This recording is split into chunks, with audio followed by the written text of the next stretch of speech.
Coming up, the D-backs future is looking bright. Torey Lovullo got himself a contract extension. What does that mean? And Corbin Carroll's debut. And should the D-backs be considered in the wild card hunt? Discussing all that on today's podcast. You are Locked On Diamondbacks, your daily Arizona Diamondbacks podcast, part of the Locked On Podcast Network, your team every day.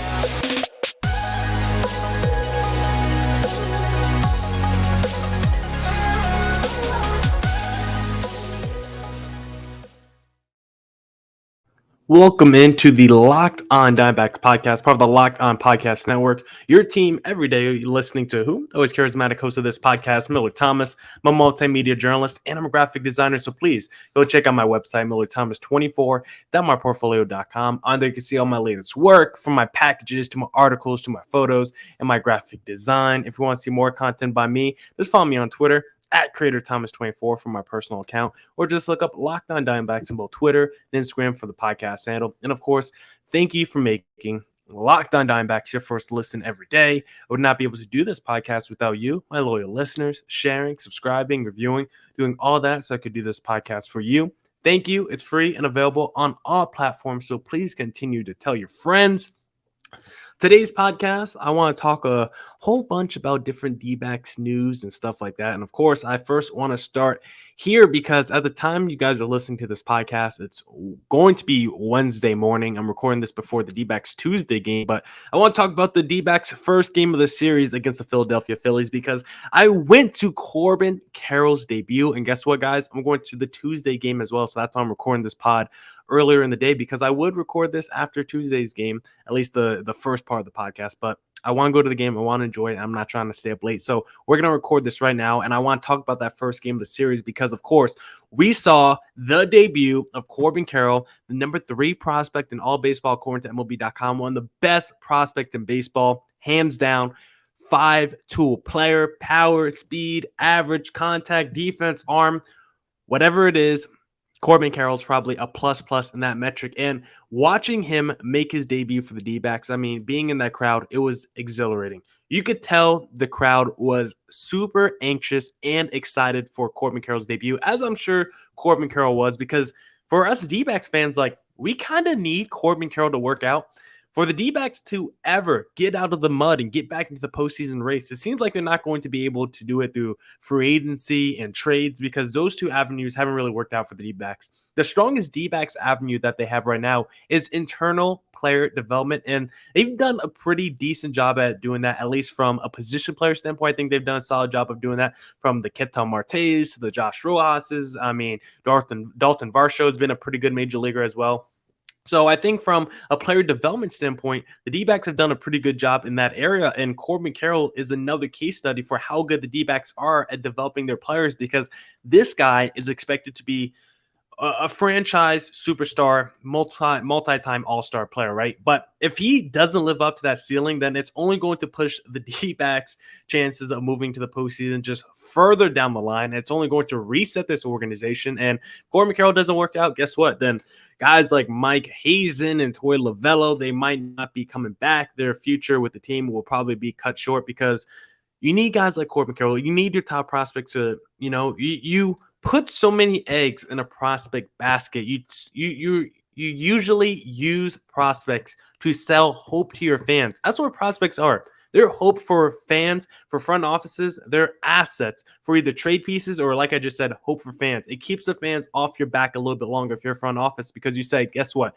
We're rebuilding right now. We have a lot of young, great talent in our farm system, and you're just going to have to wait 2 to 4 years before we see that talent materialize and we become good again. That's why a lot of these front offices spend 3 to 7 years in the front office as GMs, and their teams usually suck because they just keep selling hope. They keep saying, just wait another season, wait another 2 seasons. We'll be right there. We're going to make the moves. And they either don't make the moves or the players that they think are going to be good don't develop. So for the D-backs, the free agency period hasn't been great. When we look at signings like Madison Bumgarner, all those back-end relievers that always struggle. When you look at the D-backs through trades, the Paul Goldschmidt trade, I'll try and think of the other big trade that the D-backs made. Oh, the Zach Greinke trade. It's like the D-backs haven't crushed trading as well. So the area for this team to get better that they need to crush is player development, and that all starts with Corbin Carroll, the first of 3 super heralded prospects that should come through the D-backs system and organization year after year. Corbin Carroll this year, hopefully Jordan Lawler next year, and then maybe the Drew Jones after that. So right now, the front office is selling to us D-backs fans that the future is bright, and 3 years from now, the D-backs should have one of the best lineups in baseball. But if I look at the future right now, the future is not only going to be bright tomorrow, the future is pretty bright right now, because you look at that first game against the Phillies, and you just had young guy after young guy go off in that game. I mean, Carson Kelly was 2 for 4 at 4 RBIs. Corbin Carroll, the heralded prospect, got his first major league hit with a not a tie ball game, a 7-7 tie ball game. And that was a nip and tuck ball game. Not actually nip and tuck, because the Phillies jumped out to that 7-0 lead and the D-backs came storming back. But it was Corbin Carroll, the top prospect, one of the top prospects in all of baseball without any major league experience, strolled up to the plate, all the confidence in the world, and he was able to go the other way into the alley. And it was just such a clean, crisp, executed play. And it just makes you really excited for Corbin's future, because one, it was a high leverage, runners in scoring position kind of play. Runners on, tie game against the Phillies, who were up 7-0 in the ball game, who were fighting for playoff positioning. Like, that was a big at bat for Corbin Carroll. And not only did he delivered with an opposite field. He didn't just clutch it up, or he didn't just choke up on his bat and just pull it down the line. No, he took what the pitcher gave him and he went the other way with it smooth, and just found that clean alley where there's absolutely no outfielders out there. The future is looking bright for the D-backs, and it wasn't just Corbin Carroll, because the first game of the series was just a great glimpse into the future and the right now, because we saw Corbin Carroll. We also saw Stone Garrett get 2 hits, including a home run. I really like what I'm seeing from Stone Garrett. Jake McCarthy got an RBI and a run scored, as he normally does. Emmanuel Rivera looks solid. Josh Rojas, he went 0 for 4, but he's looking pretty good since the All-Star break. So just watching Corbin Carroll's debut into this D-backs team in the second half, like, the future is bright for the D-backs, but the future is also right now. And for this D-backs team, all the eggs right now are in the farm system. We need these players that are coming up through the farm system and you need more than just Corbin Carroll and the Jordan Lawlers and the Drew Jones to come through for you in your lineup and to hit those ceilings. Because guess what? To make an NFL comparison, you need more than just an offense to win games, right? I'm a huge New Orleans Saints football fan, and growing up in the early 2000s, there was a 3-year span where the Saints went 7-9, 7-9, 7-9. And guess what? I told everyone, it's not Drew Brees' fault, because during those years, Drew Brees was throwing over 5,000 yards, leading the league in passing yards every season, top 2 in passing touchdowns, led the league in completion percentage every season. He was basically the Triple Crown winner of quarterbacks every single season, but his team was missing the postseason every year. You know why? Because it didn't matter how good the Saints offense was, they didn't have a defense to complement it. And for the D-backs to bring it back to baseball, I think they could have one of the best lineups in baseball in 3 years once we have Corbin Carroll, Lawler, and Drew Jones on the major league level. But the issue for me, the hesitancy I have with the D-backs future turning into World Series aspirations, is still the pitching for the D-backs, because we haven't done a great job of calling up minor league pitchers that have turned into really good performance for the D-backs. Like, you look at the Kevin Ginkles, Alex Youngs, Taylor Clarks, like, the list goes on. And Zach Allen's been great for the D-backs, but we acquired him in a trade from the Marlins. And when you think of other D-backs pitchers, like Tommy Henry has looked pretty good so far. I like his future, but there's been a ton of other guys, the Humberto Castellanos, the Tyler Gilberts, the Luis Frias. Like, we're still waiting on someone else from the minor league system to pop. I think a Brandon Pfaadt could be that guy, but we haven't seen him yet on the major league level. So for the D-backs, they're putting a lot of their hopes and aspirations in the farm system. I think it's smart move from the lineup perspective, because I think a lot of those lineup guys will end up hitting their ceiling. If 2 of 3 of Lawler, Drew Jones, and Corbin Carroll hit their ceiling, then that's a win. But it's really the pitching perspective where I have my hesitancies, and the D-backs really have to do a good job making sure they develop their pitchers over the next couple of years, because that could be the area that holds back this team if they have World Series aspirations. Now, we're going to talk about Torey Lovullo's contract extension and whether we think that's a good deal for the D-backs and whether Torey Lovullo could lead the D-backs to the postseason in 2023. But if you want to bet on the D-backs making the postseason next year, you need to head to betonline.net because it's your number one source for all your pro and college football betting needs and sports info this season. Find all of the latest football league developments, game matchups, news, and podcasts, including this year's opening week's games. BetOnline is your continued source for all your sports wagering information, including live betting, esports, and scores. The fastest and easiest way to check in on all your favorite sports and events, including MLB, MMA, boxing, and golf. Head to the website today or use your mobile device to learn more about the trends in action. BetOnline, where the game starts. And now I want to talk about something that might be something that I don't totally agree with myself. I got to take that I don't totally agree with myself. I need to get it off my chest. I want to discuss it with you guys. Then you could come on Twitter at CreatorThomas24 or the show account Locked On Diamondbacks and tell me if you guys think I'm crazy, because I was scrolling through Twitter earlier today, just on my timeline board at work, and I saw a tweet by MLB Network. It was the teams still in the wild card hunt. They had, your Padres, the Phillies, the Braves, showing the teams actually already solidified with postseason spots, and they showed teams in the hunt, right? You had the Brewers right there. But after the Brewers, I was like, that should be the end of the list, right? Like the Brewers are like a couple games back. There's really no one else in the mix. And then I saw also in the hunt, the San Francisco Giants. I was like, wait, let me check the standings real quick. Where are the Giants? What's their record? Where are they in the wild card race? Whoa, San Francisco Giants, 8.5 games back of the wild card spot, but yet MLB Network still says they're in the hunt. And I just scroll down a little bit on those wild card standings, and I see, wait a minute, the Arizona Diamondbacks just 1 game back of the San Francisco Giants. And now I got to ask the question, if the Giants at 8.5 games back of the wild card race are still considered in the wild card hunt, then shouldn't the D-backs only a game back of the San Francisco Giants also be considered in the wild card hunt? Whoa. I know, controversial take. You guys don't believe it. I don't totally believe it myself, but let me tell you guys why I think the D-backs could potentially still be considered in the hunt. I'm not saying they're going to make the postseason or anything like that, but my overall point is more so, if the Giants should be considered in the hunt, then so should the D-backs. I don't think either team is sniffing the postseason. So it's really not a take about the D-backs being good enough to make the postseason. It's about the D-backs being good enough to be on the San Francisco Giants level. And if you're going to consider the Giants a wild card contender, then you have to consider the D-backs a wild card contender too, because we've talked about the D-backs in their second half of the season so far and how good they've been, because once again, the D-backs 20-15 in the second half of the season. They have scored 175 runs and only allowed 136. So you guys could do that math. Let me see. 46, 56, 66, 76 would be 40.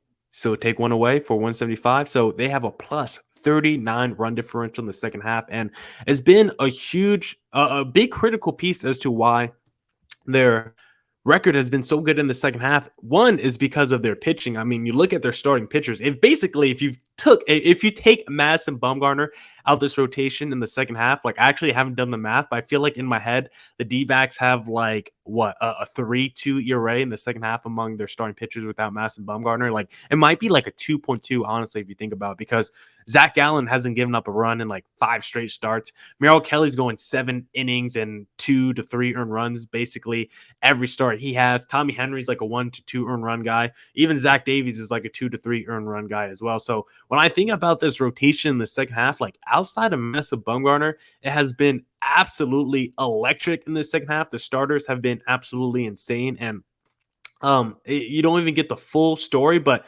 if you just want to see the first half ERA by the starters, 4.35. The second half ERA by the starters, 3.45. So think about that. It's a 3.45 ERA in the second half with Madison Bumgarner. I think in either 6 of his last 7 or 7 of his last 8 has given up at least like 4 to 5 earned runs. Like Madison Bumgarner has gotten crushed the entire post All-Star break, and it's gotten so bad that Torey Lovullo has pushed back his start twice in the month of August to give him some extra rest days, despite it not really helping his arm fatigue at all. So the first major reason as to why this D-backs team looks so good in the second half of the season is because of that starting rotation. They have been absolutely dominant.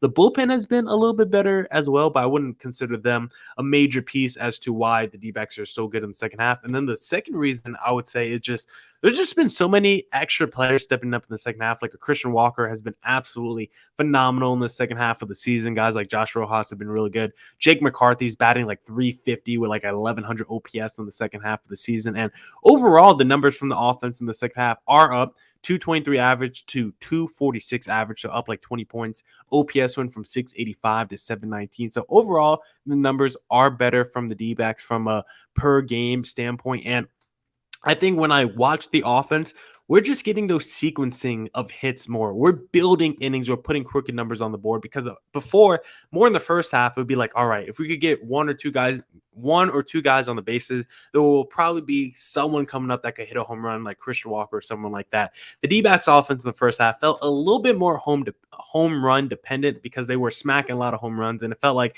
they weren't getting a ton of run scoring opportunities or at least they weren't converting a ton of run scoring opportunities. They would just convert a couple per game. That would just be enough to get them over the hump, because it did feel like pitching for most of the season has been the reason why the D-backs have been able to stay in games. But in the second half, your pitching has gotten even better. And now you're getting those innings where you're getting together 4 to 5 hits in a row. The D-backs are finally stringing together hits and putting together big innings that way, and just not one guy getting on base and then you hit a big bomb. Or how many games this season have we seen where the D-backs literally hit maybe 2, 3, 4, or even 5 solo shots? Like D-backs, so many games they've won this year just on the mere fact that they hit 3 solo home runs and they win 3-2. But so far in the second half, they're getting games where they put up 7 runs, where they get a 4-run inning where, you get through the whole lineup basically in one inning. And yeah, you get a couple strikeouts, you get a couple walks, but no one's putting together bad plate appearances. You're getting pretty good, strong plate appearances from across your lineup. Guys are striking out way less in the second half, walking a lot more, and it's leading to just more guys getting on base, more guys trusting each other, and then other guys bringing those guys home with either runs or not runs, but with like base hits, singles, doubles, gappers. Like, it's not just home runs. It's guys executing, moving guys over maybe one base, guys taking extra bases, and then just perfect execution by the person at the home plate, whoever the batter is at the game. So I really like the D-backs execution in the second half of the season. And it makes me wonder whether the D-backs could be considered in that wild card hunt, because when you look at the D-backs schedule, we went through this back when I did my podcast of, does the road to the playoffs go through Arizona? Like, yeah, it kind of does, because what we've seen so far is the D-backs play a lot of wild card teams. And if they want to get back in the wild card mix, the D-backs do kind of control their own destiny, just because think about who the D-backs play next. They're playing the Phillies right now, who own the number 1 wild card spot. Next, they play the Milwaukee Brewers, who are the first team on the outside looking in. After the Brewers, they play the Padres, who are fighting for that 3rd wild card spot, currently own it. After that, Rockies and Dodgers probably kill us. But then you play the Padres again, right there for the taking for the wild card mix. Then you play the Dodgers. That's going to be tough. You play the Giants, so we'll have a chance to pass the Giants in the NL West standings by the time we play them for the second to last time this year. Then after the Giants, you play the Astros. That'll be tough. And then you play the Giants again to really give them that dagger and send them to 3rd place in the NL West, or 4th place in the NL West. And then to end this season, we're going to be playing the Brewers again, and that could be the series for that final wild card spot. You never know. So when you look at the D-backs series the rest of the year, Phillies, Brewers, Padres twice, Giants, and then the Brewers again, like, you have at least 7 more series against opponents directly in that playoff mix, directly in that wild card race. And it could get pretty wacky for the D-backs. I think it would take a miracle. A lot of things have to go right for the D-backs to get back in the wild card hunt. But hey, my overall point is, if we consider the D-backs, if we consider the Giants a team in the wild card hunt at 8.5 games back, then the D-backs, only 1 game behind the Giants, should also be considered in the wild card hunt. Now that we got my D-backs should be considered in the wild card hunt take out the way, let's talk about Torey Lovullo and this contract extension, because Torey Lovullo got a 1-year deal added to his current contract. And Torey Lovullo is someone I talked about he's someone I've talked about a bunch on this podcast, and we've debated, should Torey Lovullo come back next season? Should the D-backs go in another direction? And I've always been more leaning toward the side of, let's go in a different direction. I think a lot of people, they say, let's keep Torey Lovullo out of lack of options, let's say. I think a lot of people would say, let's keep Torey Lovullo because there's not much better out there. The grass isn't always greener, and that could be true. The hesitancies I have with Torey Lovullo could be overstated. You never know. And maybe the grass isn't greener. And if we tried to move to a different manager, maybe it would be even worse for the D-backs. But was it a good decision to give Torey Lovullo a 1-year contract extension? Look, I'm not the biggest Torey Lovullo fan, but I don't hate the guy. I'm not going to be mad that he's come back for another season. And it's another 1 year kind of prove it year where you say, okay, the D-backs had a great second half. We're going to have more talent on the team next season. Mike Hazen presumably should make a move or two in the offseason. Like, all right, next season, Torey Lovullo, either you improve this team a little bit more, you get us to 85 wins, and we keep you another season, give you another 1 year deal, maybe a 2 year deal, or the D-backs, after this impressive second half, go back to their old ways and look terrible again in 2023. If that's the case, then Torey Lovullo is probably not coming back for 2024. But some major reasons why I do think he's coming back for 2023 is, one, the D-backs are playing well in the second half, right? We discussed it. This D-backs team was, 15 games under 500 in the first half? I don't even know. I mean, I could look up their first half record right now, actually. The D-backs were 40-52 in the first half, right? 12 games under 500, and about 50 runs, about negative 50 run differential as well. Well, in the second half, D-backs 5 games above 500, about plus 39 run differential. So first check mark for Torey Lovullo. You're playing way better post All-Star break. You're giving fans a little hope, giving us a little,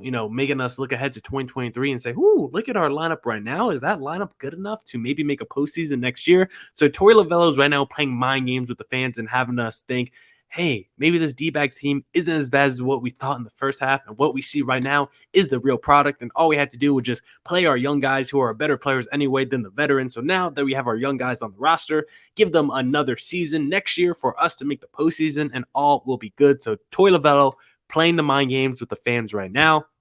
So that's the first check mark as to why Torey Lovullo is coming back, because, of course, post All-Star break, recency bias, he's playing well in the second half. Team's playing well in the second half. Contract extension. The other reason is not only is the team playing well in the second half, it's the young guys playing well in the second half, right? How many young guys did we mention in segment number 1 that were playing really well for Torey Lovullo and this D-backs team? I'm trying to just pull up the D-backs roster real quick so I could just go through it with y'all, because look at all these young guys. Look, Carson Kelly's not having a great season, but since coming back from injury, he's been much improved. Guys like Geraldo Perdomo, he's been all right this season, needs to be better offensively. But Josh Rojas, right? Huge strides offensively this season in terms of development. He's been great. He's turned into a base stealer. That's a plus for Torey Lovullo. He's looked great in the second half. Someone like Dalton Varsho starting to pick it up in the second half a little bit as well. But really the big guys are like Jake McCarthy. He's looked phenomenal in the second half of the season. Emmanuel Rivera, he's looked really good since being acquired from the Kansas City Royals. Who's the other guy? Stone Garrett has looked pretty good on the major league level as well. And then when you look at all those guys performing well in the second half, that bodes well for Torey Lovullo, because you want the young guys to perform well. That's the future right there. And if the future isn't looking good, then guess what? The present's not going to be looking right for Torey Lovullo. So the fact that he's getting the young guys to perform well and look like they're on the right track in terms of their development, I think that's a real positive, because player development, it's a big issue I have with Torey Lovullo. I still think the jury's out on how good he is as a player development coach. Maybe from a position player perspective, he's not too bad, because Ketel Martes, the Josh Rojas's, the Dalton Varshos, like, he turns guys into major league players. It's always been more of the pitching side where I have my biggest hesitancies, but now another season of Brent Strom, maybe Torey Lovullo handles the position players, Brent Strom handles the pitchers, and together there's some simpatico, and they lead the D-backs to a 2025 World Series. We'll see if that happens, but another check mark as to why Torey Lovullo is coming back.